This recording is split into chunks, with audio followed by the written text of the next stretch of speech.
Bonjour et bienvenue à tous.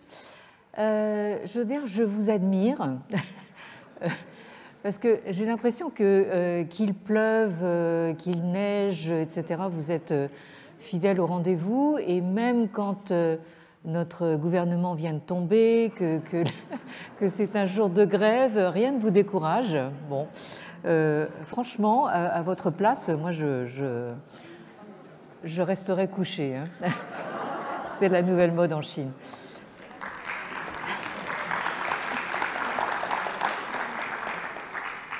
Alors,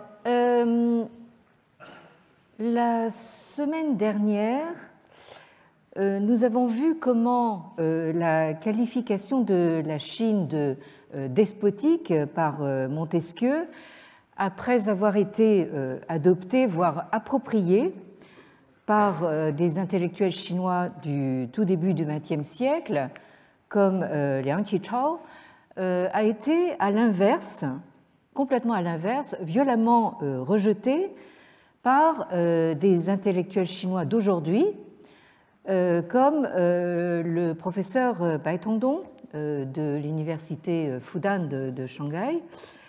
Alors, le professeur Bai déplore d'abord l'attitude d'auto-infériorisation ou d'auto-orientalisation qui prédomine. Nous avons vu la dernière fois cet extrait de l'article du professeur Bai de 2016, où il s'en prend donc à notre Montesquieu pour avoir qualifié donc la Chine de despotique. Et dans cet extrait, il nous dit ceci, il cite donc un collègue historien qui s'appelle Hou Xudong. Hou Xudong souligne même que selon Qian Mu, qualifier la politique chinoise traditionnelle de despotique, zhuanzhi en chinois, c'est se rabaisser soi-même, zibi.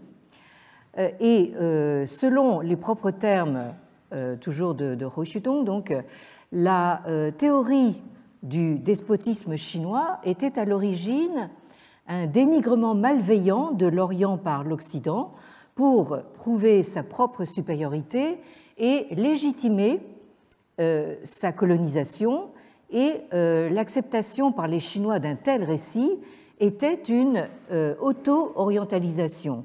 Ce qui est à la fois, ce qui fait à la fois rire et pleurer, hein, ce qui est à la fois drôle et triste, c'est que ce récit des Choulau de Zhongguoren, donc ces Chinois laids et vils, est toujours populaire dans la Chine contemporaine, y compris chez certains soi-disant libéraux, de Ziyoupai. Dans l'Occident politiquement correct, je crains que de tels arguments soi-disant libéraux ne soient de fait considérés comme d'un racisme antilibéral et antitolérant à l'extrême. Donc là, ici, Bai Tongdong ne mâche pas ses mots. Et selon lui, c'est donc le paradoxe tragique de la qualification de la Chine traditionnelle comme despotique qui a conduit à son rejet en bloc par les modernistes qu'il appelle libéraux, donc Sowei de Ziyoupai, c'est-à-dire les intellectuels qui ne jurent que par les valeurs occidentales, rejet qui a lui-même conduit à une, c'est toujours selon Bai Tongdong, donc qui a conduit à une atomisation de la société chinoise qui, elle, a ouvert grand la porte au totalitarisme. Alors comprenez ici ce que Bai désigne par là, c'est le totalitarisme maoïste qui a connu donc un paroxysme avec la révolution culturelle. D'où chez des intellectuels comme Bai Tongdong, mais il est loin d'être le seul, une détestation intense des libéraux qui jettent donc ces intellectuels du côté des ultra-conservateurs traditionnalistes et même anticommunistes comme Qian Mu, comme nous l'avons vu la dernière fois. Qian Mu, que cite l'historien Hou Xudong dans l'extrait que je viens de relire, et qui s'est signalé par son anticommunisme farouche. C'est quelqu'un qui a vécu de 1895 à 1990, mais qui actuellement est remis sur un piédestal en Chine populaire du fait justement de sa défense de la tradition confucéenne, et tout cela donc au nom de ce qu'on appelle les études nationales, le Guoxue. Donc maintenant, Qian Mu, au lieu justement de passer pour un anticommuniste primaire, en fait, est érigé comme un maître des études nationales dans le contexte justement très nationaliste actuel. Et donc, Bai Tongdong conclut ainsi son article de 2016. Il dit ceci, donc, nous avons fait l'erreur d'apprendre de la France et du Japon et d'autres pour savoir comment passer d'une société féodale à une société post-féodale, c'est-à-dire une société moderne. C'est là sans doute la source ultime des problèmes de la Chine depuis plus d'un siècle. En conséquence, pour corriger nos erreurs, nous devrions commencer par remettre en question la théorie du despotisme de la Chine traditionnelle, donc celle qu'il attribue à Montesquieu, et par dire adieu, par dire adieu à la nouvelle culture, le Xinwenhua, et au mouvement du 4 mai, ou Siyundong. Alors, ce mouvement du 4 mai, je rappelle qu'il désigne un mouvement qui a été amorcé donc en 1919 à Pékin par des étudiants déjà sur la place Tiananmen, en réaction à l'incapacité du gouvernement chinois de l'époque, qui était un gouvernement donc désormais républicain, à défendre la souveraineté de la Chine lors de la conférence de Paris, donc au lendemain de la Première Guerre mondiale, où les alliés, dont la Chine fait partie, ont attribué les droits et les privilèges que l'Allemagne, donc qui est du côté des vaincus, donc exerçait au Shandong, à l'Empire du Japon. Donc ces traités de Paris donc, sont considérés véritablement comme iniques par les Chinois, puisque en fait, les Chinois sont du côté des vainqueurs et en fait, on leur taille une croupière en quelque sorte au profit justement des nations vaincues, comme l'Allemagne et le Japon. Alors, dans un sens plus large, ce mouvement du 4 mai 1919 est également associé au mouvement de la nouvelle culture. C'est pour ça que Bai Tongdong les associe dans ce rejet sans condition. Ce mouvement de la nouvelle culture, c'est donc un mouvement intellectuel dont le but réside dans une transformation totale de la société, mais surtout de la culture chinoise, y compris de sa pensée, de son histoire, ainsi que de sa langue même, selon donc les normes occidentales.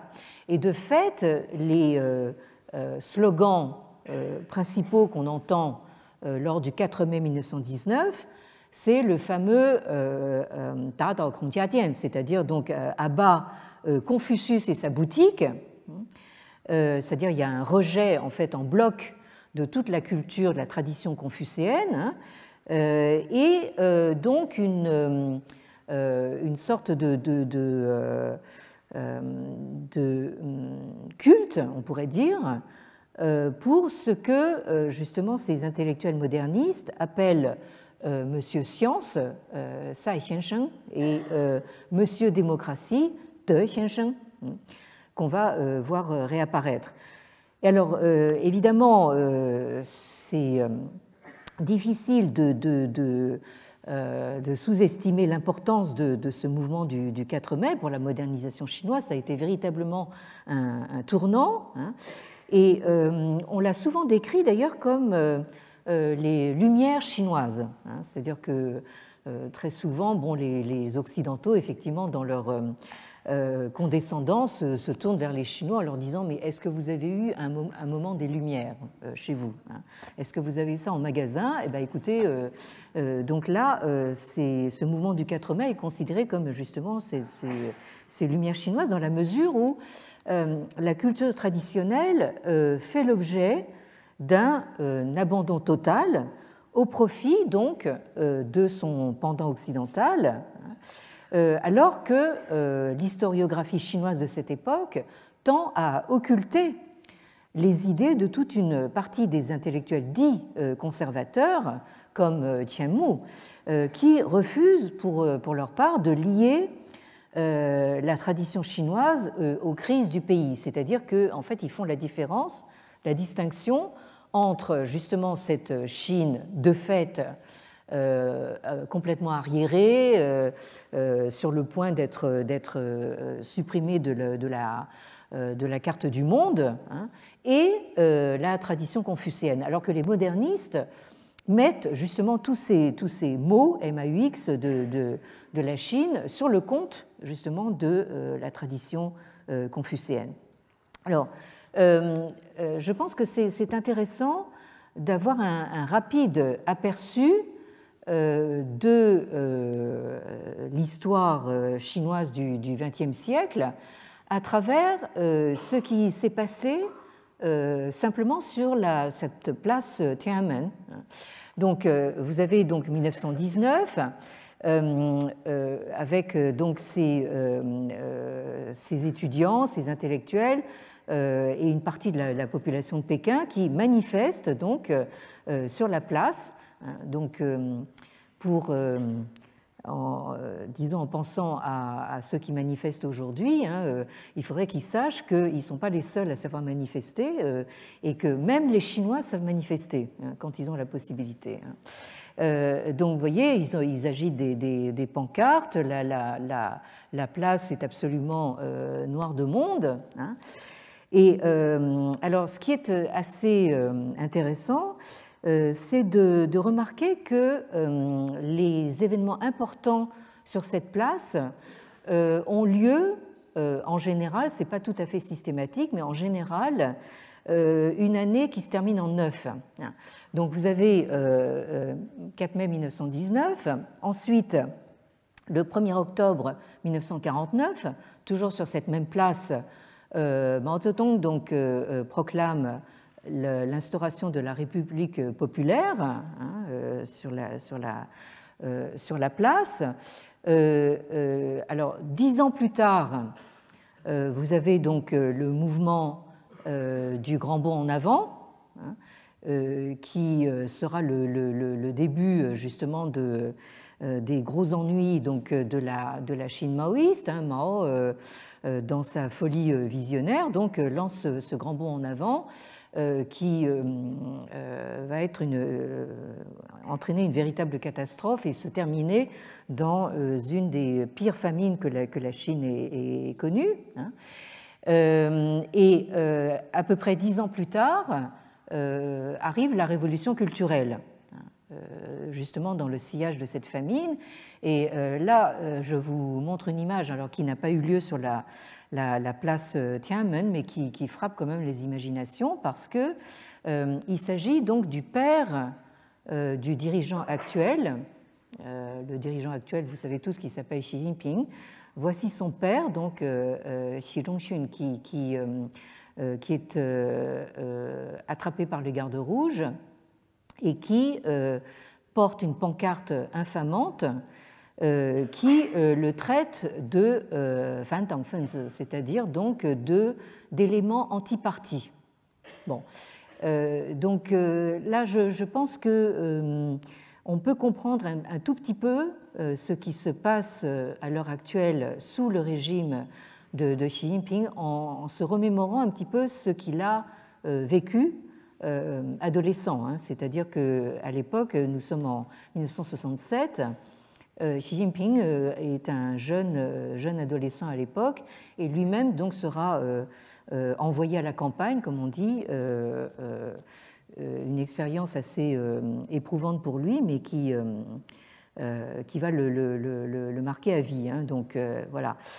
Alors juste petit clin d'œil malicieux, quelques années plus tard, 1974, vous avez nos braves intellectuels français, maoïstes, ici le groupe tel quel, toujours sur la place Tiananmen, ici, donc le groupe tel quel, Philippe Solers, Julia Kristeva, Roland Barthes, Marcelin Plenay, hein, donc, qui sont absolument persuadés que la Chine mène le mouvement révolutionnaire mondial, hein, et donc sont très très enthousiastes. Ils reviennent absolument enchantés de leur visite. Bon. Comme quoi,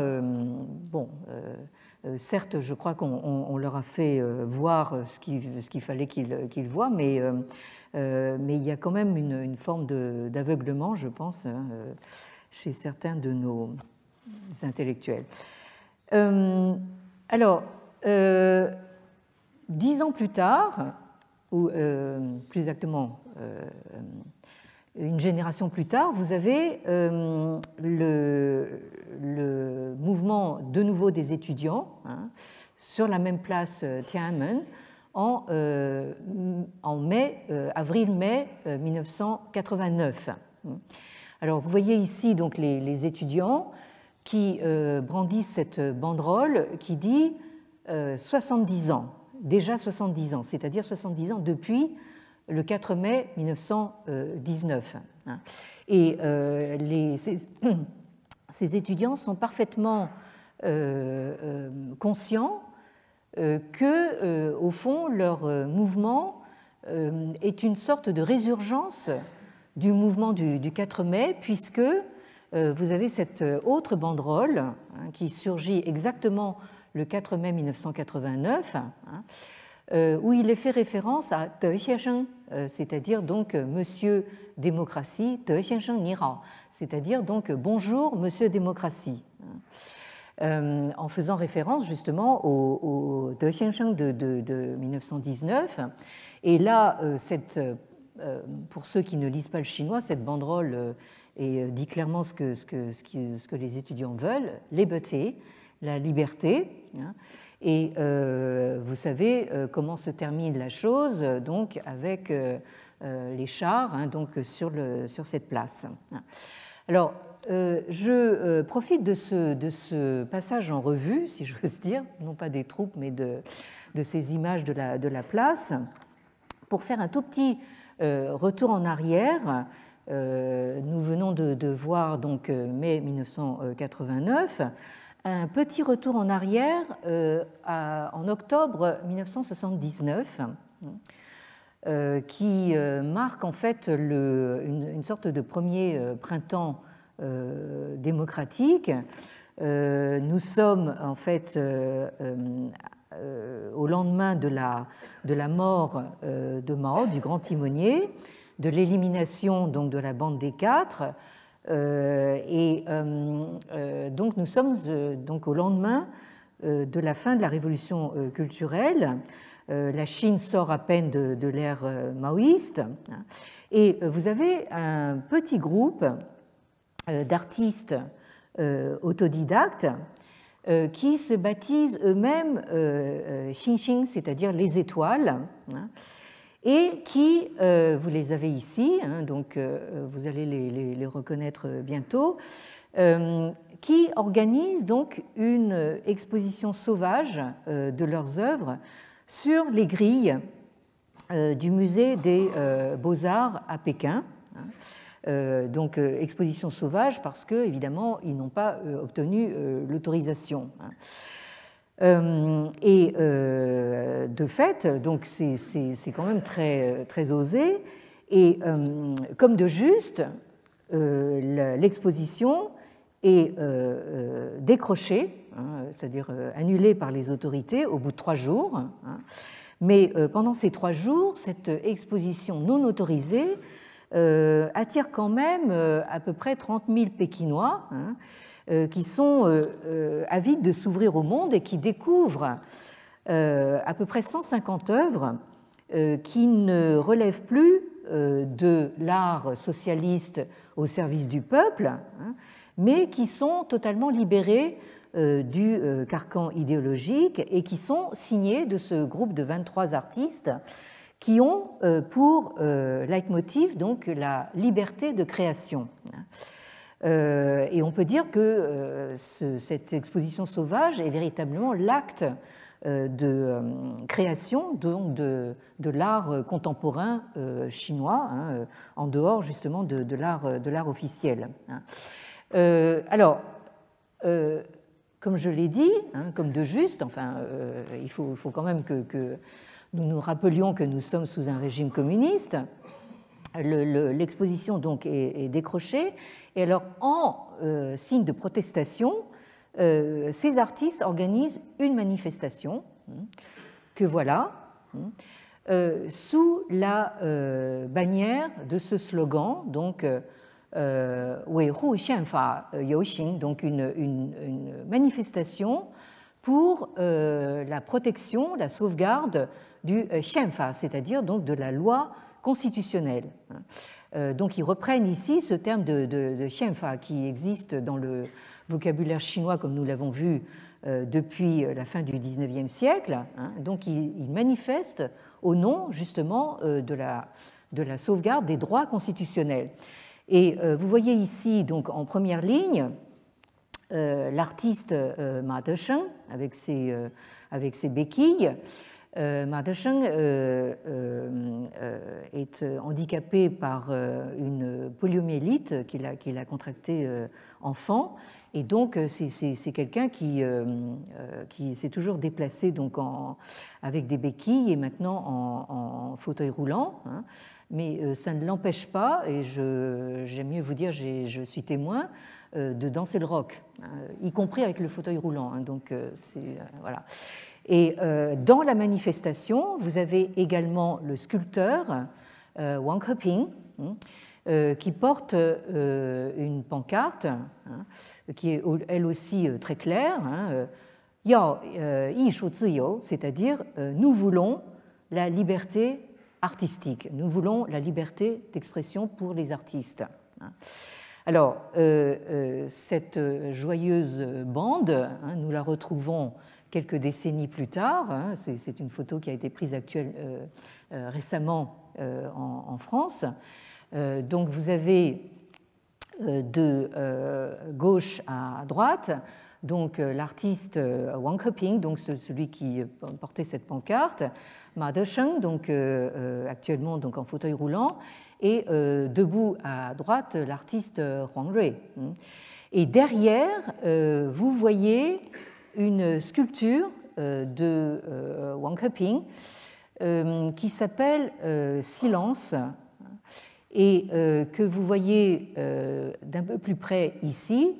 Vous voyez l'artiste qui pose avec 2 sculptures qui sont très nettement contestataires. Donc au milieu, vous reconnaîtrez peut-être un portrait de Mao, mais sous forme véritablement d'un autocrate en bois, et avec l'étoile rouge sur le front. Et à côté, donc, cette fameuse sculpture Silence, où vous voyez donc un visage humain qui n'a qu'un œil ouvert et une bouche complètement bâillonnée, c'est-à-dire en fait une bouche qu'on a remplie avec un bâillon.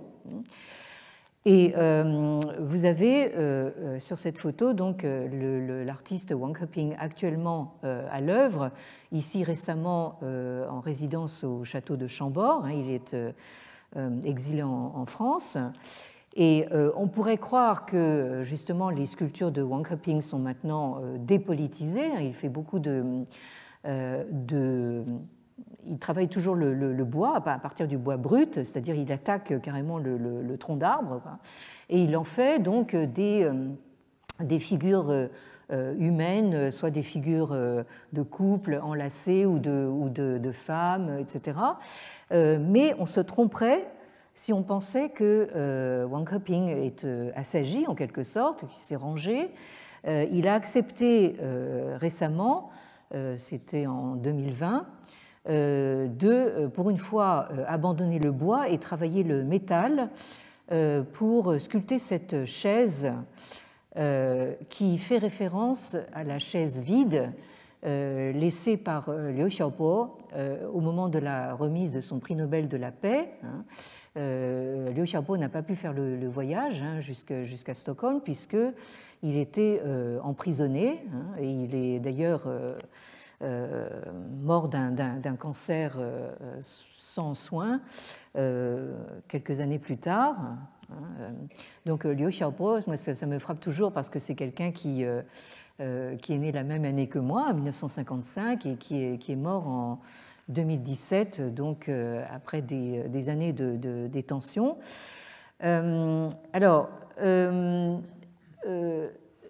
Tout cela pour vous montrer justement ce parcours assez dramatique de la Chine du XXe siècle, et que Pai Tongdong voudrait d'une certaine façon effacer en revenant en arrière. C'est-à-dire Pai Tongdong et plus généralement ce qu'on appelle les nouveaux confucéens contemporains, parce que pour eux, il faudrait revenir en deçà justement de tous ces mouvements libéraux ou de tous ces mouvements pro-liberté pour renouer avec la bonne vieille tradition confucéenne, ou du moins telle qu'ils l'interprètent, une tradition qui, en fait, d'un confucianisme rénové qui s'est développé au début du XXe siècle en même temps que justement le fameux constitutionnalisme inspiré de l'Occident. D'où la complexité justement de ce processus de modernisation de la Chine entre le XIXe et le XXe siècle, et qui n'est, à mon sens, pas encore totalement résolu. On voit bien que justement ce régime actuel extrêmement, comment dire, qui serre les boulons au maximum, c'est bien sûr pour, d'une certaine façon, dans l'idée que si vous serrez les boulons assez fort, ça permet de simplifier justement toute cette complexité. C'est-à-dire que bon, tout le monde la boucle en quelque sorte, c'est silence dans les rangs, et comme ça, on peut se développer dans la paix et la stabilité. Alors, tout cela m'amène à penser que décidément, ce qui s'est passé en Chine il y a un siècle a été véritablement un moment charnière, c'est-à-dire le moment de tous les possibles, qui a ensuite basculé dans ce que Jean-Pierre Cabestan, nous l'avons vu il y a quelques semaines, appelle le moment de rupture avec la prise du pouvoir par le Parti communiste marxiste-léniniste et l'instauration de la République populaire en 1949, qui est toujours, comme nous savons, en place et bien en place aujourd'hui. Alors, évidemment, on n'a pas manqué de s'interroger justement sur ce processus de modernisation et sur, comment dire, la capacité de la Chine à se démocratiser. Ça a été la grande question, en fait, au début de notre XXIe siècle, au moment où la Chine commençait justement à sortir de son isolement maoïste, et où à la fois les élites chinoise et leur contrepartie occidentale croyaient justement ferme en une possibilité de démocratisation de la Chine.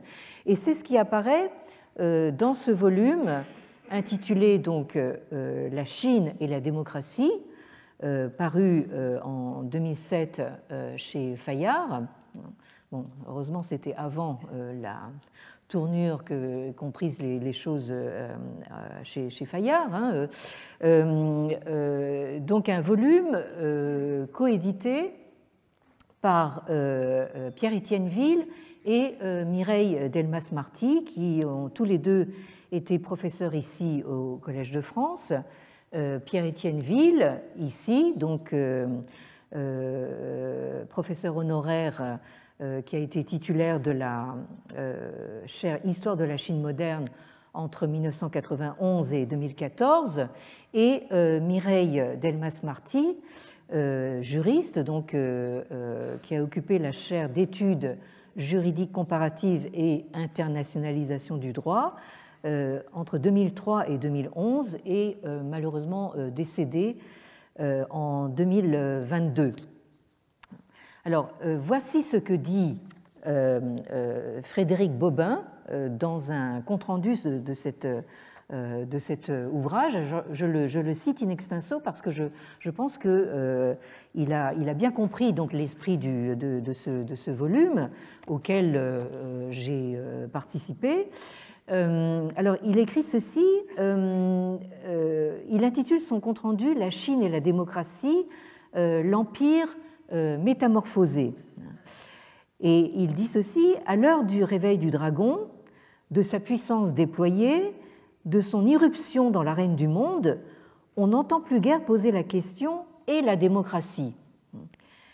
Ou plus précisément, au-delà de l'injonction politique, ce questionnement des chercheurs, y a-t-il compatibilité entre tradition chinoise et modernité démocratique?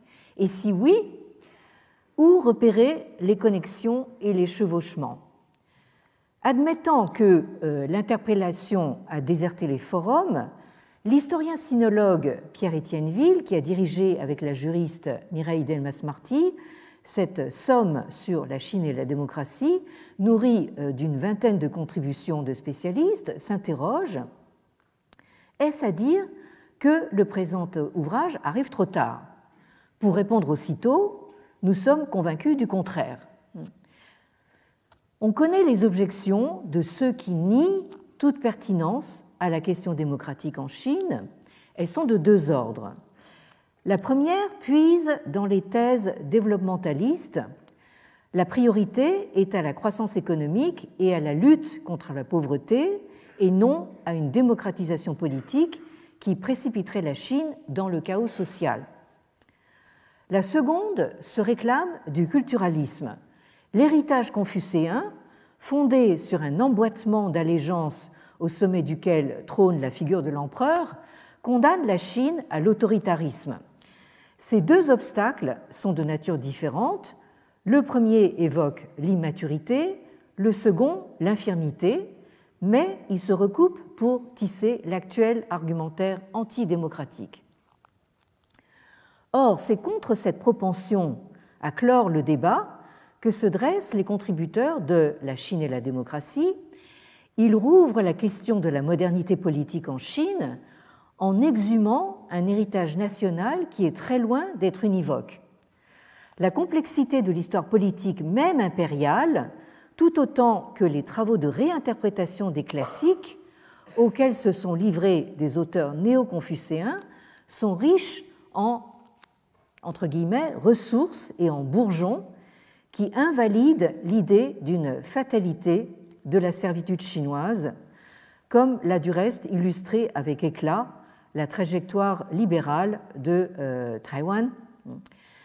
C'est à cet inventaire des potentialités démocratiques chinoises qu'invitent Pierre-Étienne Ville et Mireille Delmas-Marty au fil de cette relecture d'une histoire politique, juridique et intellectuelle plus riche et plurielle que ne le laisse à croire la vision méprisante d'une Chine monolithique.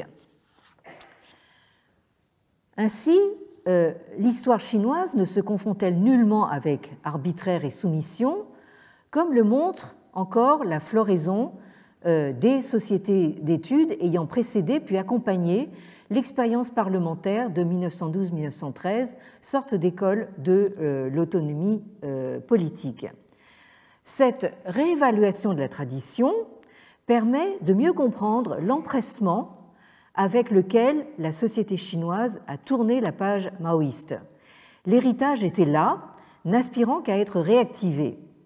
Pourtant, si l'empereur a disparu, la démocratie n'est toujours pas au rendez-vous puisque le Parti communiste chinois s'accroche résolument à son monopole.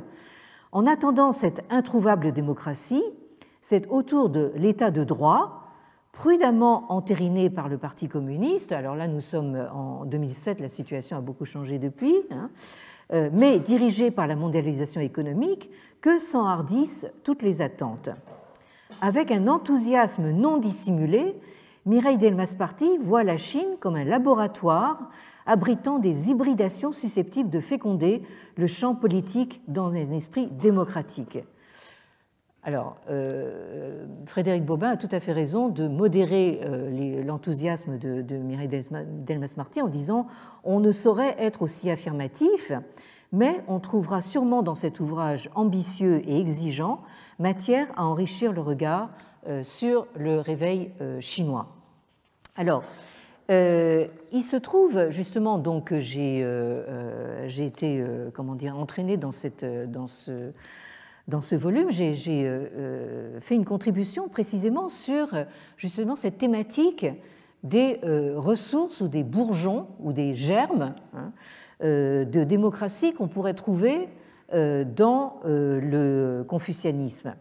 Et pour ce faire, en fait, j'ai examiné ce qui s'est passé entre les deux générations qui incarnent en fait deux positions extrêmes. Alors vous avez d'une part le réformisme conservateur de Krang Yo-wei, donc leader de la première tentative de réforme de 1898, tentative donc qui s'est soldée par un fiasco, et de l'autre, quelques décennies plus tard, l'autre extrême, c'est-à-dire la révolution prônée par Chen Tuxiu. Alors, entre les deux, vous avez des gens comme Liang Qichao, dont nous avons abondamment parlé, qui ne sont pas partisans de l'option révolutionnaire et qui, d'un autre côté, ne voient pas non plus le confucianisme nécessairement comme un obstacle à l'adoption des valeurs modernes, c'est-à-dire occidentales, telles que la démocratie ou les droits de l'homme. Alors, Liang Qichao, nous avons vu son parcours très intéressant, puisqu'il a d'abord été le disciple direct et le principal disciple de Krang Yo-wei. Et après l'échec de 1898, il a juré de ne plus jamais parler des classiques confucéens. Il a compris que c'était devenu absolument inutile de continuer à se référer aux classiques confucéens, comme son maître Krang Yo-wei a continué à le faire, et il a entrepris d'élaborer la théorie moderne de l'État, indépendamment donc des valeurs culturelles, mais ce même Liang Qichao donc ne peut pas s'empêcher, dans le numéro inaugural du journal Shibao, que vous avez donc en bas de la diapositive, daté du 12 juin 1904, il ne peut pas s'empêcher de citer Confucius et l'antique traité des rites en parallèle avec Darwin et Spencer. Donc ici, vous avez un exercice très très courant à l'époque de ce qu'on a pu appeler la recherche d'antécédents. C'est-à-dire que vous avez ces intellectuels chinois qui sont confrontés donc à cette modernité occidentale qui leur arrive en pleine face de manière très dominatrice et très invasive, et qui essayent de se défendre en disant oui, bon, très bien, suprématie occidentale, oui, enfin, c'est un fait, on n'y peut rien. Mais nous, Chinois, quand même, nous ne pouvons pas oublier que nous sommes les héritiers d'une civilisation plurimillénaire. Hein. Ils n'en sont pas encore dire 5000 ans, mais enfin, bon, quand même plurimillénaire, et donc qui essayent de se défendre comme ils peuvent, en disant oui, enfin, les idées de Darwin, de Spencer, d'une certaine façon, nous les avions déjà il y a 2000 ans hein, en germe. Donc c'est la fameuse théorie des germes que Liang Qichao reprend ici.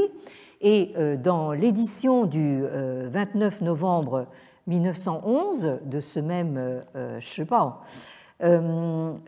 qui, je crois, porte le titre de Eastern Times en anglais, hein, un autre éditorialiste fait la promotion du constitutionnalisme démocratique en comparant les conceptions de Montesquieu, hein, tout bonnement avec celles de Mencius. Mencius, donc héritier de Confucius au IVe siècle avant Jésus-Christ. Hein, et donc ce journaliste exhorte l'empereur, je cite, à regarder en arrière vers l'âge d'or des sages rois Yao et Shun, donc c'est des sages rois mythiques de la mythologie confucéenne, et à l'extérieur vers le modèle contemporain des États-Unis d'Amérique. Alors vous voyez un petit peu le grand écart entre Yao et Shun, donc des sages mythiques de la haute antiquité chinoise et le régime américain. Hein. Donc là, vous voyez un petit peu ces intellectuels chinois en train d'essayer véritablement de faire le grand écart entre ces deux extrêmes. Alors, on ne saurait souligner suffisamment donc l'importance de la floraison de la presse hein, pour justement, comment dire, influer sur l'opinion publique. Hein. C'est à ce moment-là que les journaux commencent à fleurir en Chine. Nous avons parlé du Ximin Congpao, créé par Liang Qichao dans son exil au Japon. Vous l'avez sur la gauche de la diapositive, et vous avez sur la droite donc le fameux Shibao, donc les Eastern Times que je viens de citer. Alors, juste aussi pour vous dire, je viens de dire que les Français ne sont pas les seuls à savoir manifester, et ils ne sont pas les seuls non plus à savoir donner dans la caricature. Hein. Et là, je pense que nous avons un dessin qui est particulièrement d'actualité. Hein.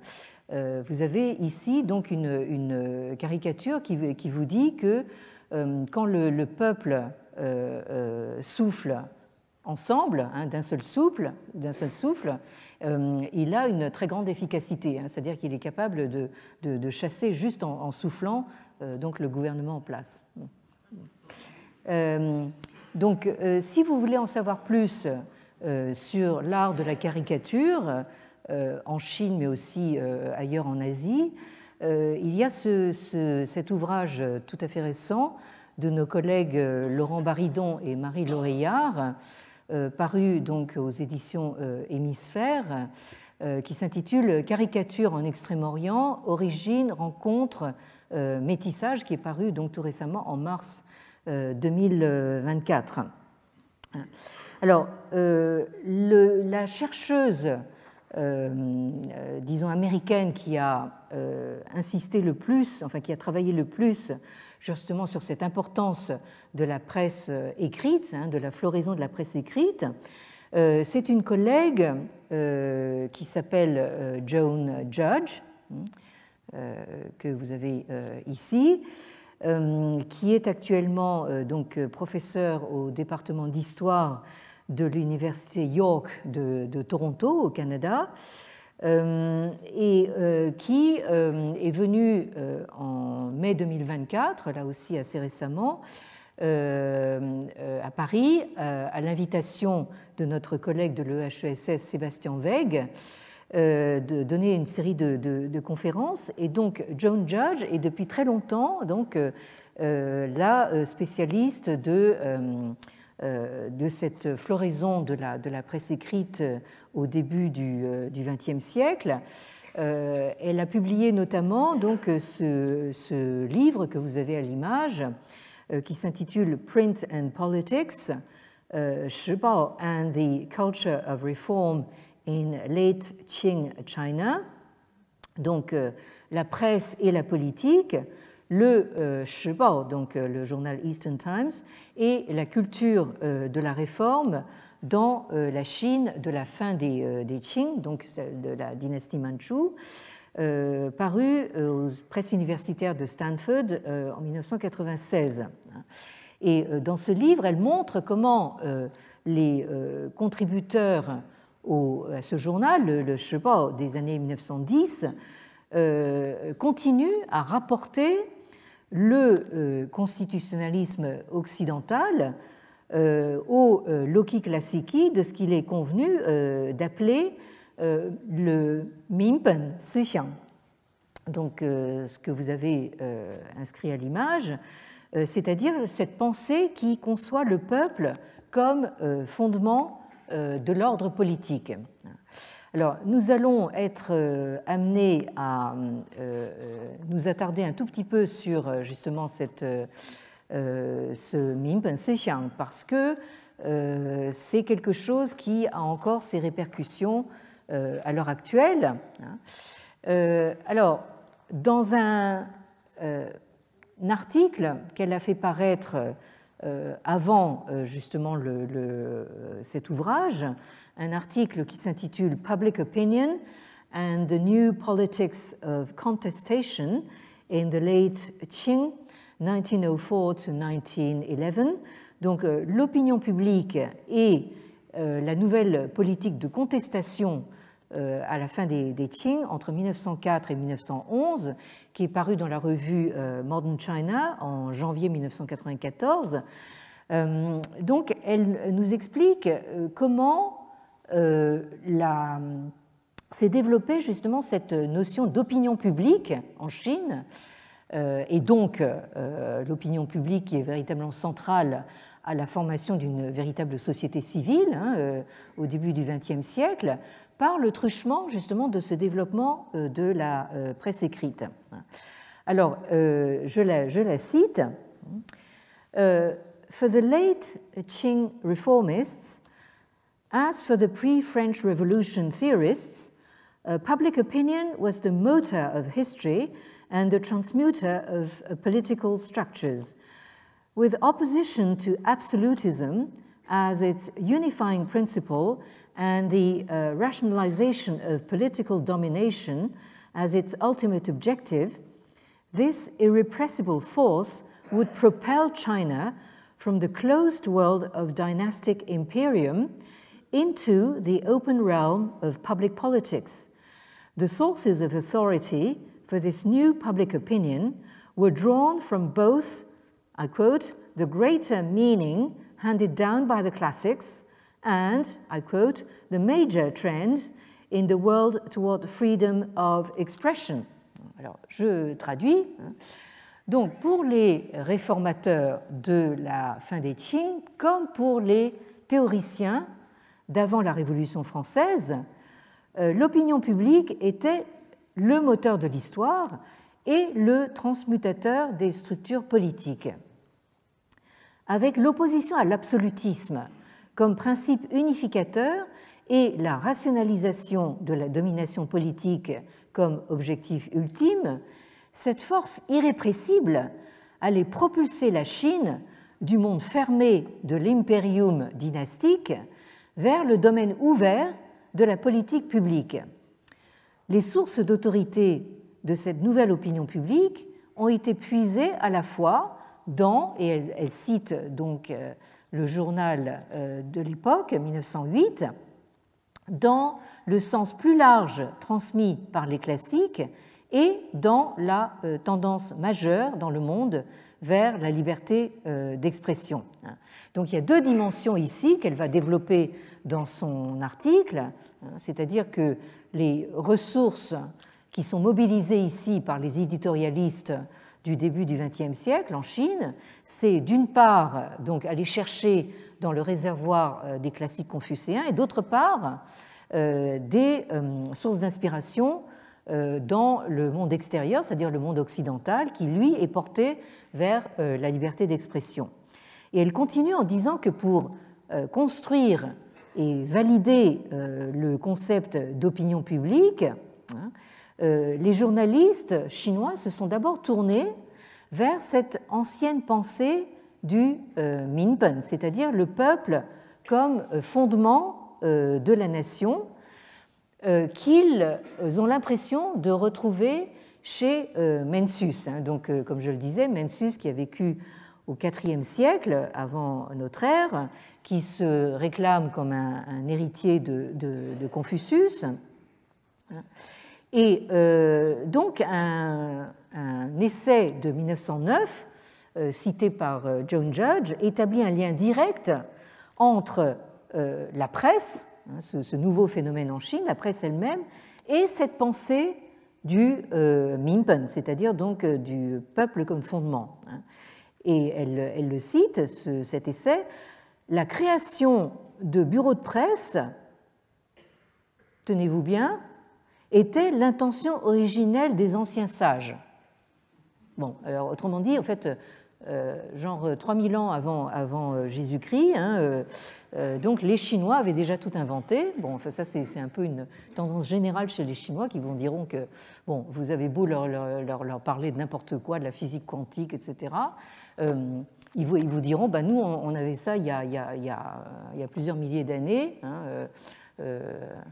Il y a cet ouvrage maintenant ancien, enfin, qui vous parle du Tao of Physics, le Tao de la physique. Bon, donc vous pouvez venir avec n'importe quelle théorie. Le chinois de base vous montrera qu'en fait, on avait déjà tout ça il y a très longtemps. Et donc, cet essai valide cette affirmation quand même pleine d'aplomb, par une citation de Mencius qui dit précisément « Le peuple est l'élément le plus important d'une nation ». Nous reviendrons donc sur ces formules de Mencius, mais vous voyez un petit peu comment se forme donc cette nouvelle opinion publique. Et donc, de la même façon, dans ces éditoriaux du début du XXe siècle, la politique de masse est décrite comme datant de l'Antiquité chinoise. Et donc l'éditorialiste vous dira, je le cite, selon la méthode de gouvernement des fonctionnaires de la dynastie Zhou. Alors la dynastie Zhou, ça nous renvoie au premier millénaire avant Jésus-Christ. Les masses doivent être consultées sur toutes les affaires importantes. Cela est écrit dans les classiques et n'a pas besoin d'être discuté. Donc ensuite, John Judge a des développements tout à fait intéressants justement sur cette notion de Qingyi, qui figure donc dans l'intitulé de la première publication journalistique de Liang Qichao, donc au moment justement de l'échec de la réforme de 1898. Donc il crée ce premier journal qui s'appelle le Qingyi Bao, c'est-à-dire donc le journal du Qingyi. Alors Qingyi, c'est encore une de ces expressions chinoises qui sont très difficiles à traduire parce qu'il faut remettre dans un contexte historique compliqué et lointain. Mais Qingyi, on a souvent traduit ça par discussion pure, ou ce que John Judge traduit par l'opinion vertueuse de l'élite, et ça fait référence en fait à un mouvement de résistance d'une partie des lettrés fonctionnaires de la fin de l'époque Han, qui était donc dominée par les eunuques proches justement du milieu du gynécée impérial, hein, donc, qui se sont arrogés le pouvoir. Et donc vous avez ces lettrés qui se rebiffent et qui protestent donc, hein, au nom justement de ces discussions pures au sens que ces fonctionnaires, eux, ne sont pas corrompus, etc., et donc ont la vertu de leur côté. Donc, vous voyez que, en fait, c'est justement toute cette émergence de la société civile, de l'opinion publique, des débats publics, hein, se fait systématiquement par référence justement à des sources anciennes qu'on trouve dans l'Antiquité chinoise et le passé impérial chinois. Et donc Joan Judge conclut dans un autre article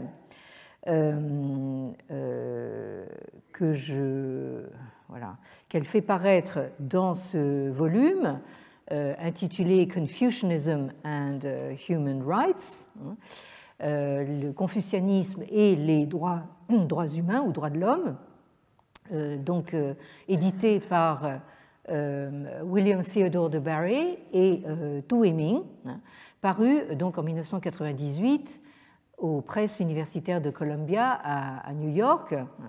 Donc, vous voyez ici à l'image le grand sinologue américain William Theodore de Barry, donc 1919-2017, qui, pour de bonnes raisons, a l'air d'un sénateur américain, hein, et d'une certaine façon il l'est parce que c'est quelqu'un qui a toujours justement voulu retrouver dans la tradition confucienne chinoise des germes de la pensée libérale. Ça, c'était son grand projet. Et ici, vous avez à l'image donc Tu Heming, donc comme vous le voyez, donc d'origine chinoise, qui a, disons, fait sa formation essentiellement à Taïwan et ensuite sa carrière universitaire dans les plus grandes universités américaines, hein, et qui est maintenant en fait plutôt installé du côté de Pékin. Tu Heming, que j'ai eu l'occasion de qualifier un petit peu de Billy Graham du nouveau confucianisme contemporain, parce que c'est un prophète de la troisième période du confucianisme, qui essaye de nous convaincre que c'est en fait ce confucianisme rénové qui va sauver le monde. Bon, alors moi j'attends toujours que ça se passe, mais enfin voilà. Donc c'est quelqu'un qui est une personnalité très très ouverte, très sympathique, qui n'hésite pas à dialoguer avec toutes les religions du monde possible et imaginable, mais qui vous montrera toujours à la fin que c'est le confucianisme qui a raison. Hein. Bon, alors donc vous voyez donc dans cet ouvrage de 1998, qui précède de quelques années le volume en français La Chine et la démocratie, hein, que dans ce tournant des années 2000, on se préoccupait beaucoup justement de savoir comment la Chine allait pouvoir se démocratiser, et si possible en puisant dans sa propre tradition. Et alors dans ce volume, Joan Judge fait paraître encore un autre article qui s'intitule The Concept of People's Rights, Minquan, in the late Qing, c'est-à-dire donc le concept des droits du peuple, hein, traduit en chinois Minquan, à la fin des Qing, hein, et article qu'elle conclut par ces mots, hein, je la cite, au bout du compte, ce n'est pas l'adoption des modèles et des termes étrangers par les réformistes, mais bien plutôt la façon dont ils les ont adaptés qui est la plus révélatrice de la vision spécifiquement chinoise des droits humains pendant cette période. Et ce n'est pas la nouveauté audacieuse de leurs revendications, mais bien les échos traditionnels qu'elles continuaient d'évoquer qui suggèrent le véritable potentiel de développement d'un pouvoir du peuple dans la Chine du début du XXe siècle. Autrement dit, ce qu'elle dit là, c'est que la véritable force motrice qu'il y a derrière justement cette presse écrite, cette opinion publique, cette société civile émergente au début du XXe siècle, c'est beaucoup moins en fait l'adoption de valeurs occidentales en tant que telles que justement le retour, enfin en tout cas la recherche de ressources dans le grand réservoir classique confucéen. Donc ça, c'est vraiment un point, à mon avis, essentiel sur lequel je me suis un petit peu attardée. Mais vous allez voir la semaine prochaine, si nous avons un gouvernement et si le Bouddha nous prédit, que ce sont des débats qui ressurgissent aujourd'hui de façon très très virulente. Merci.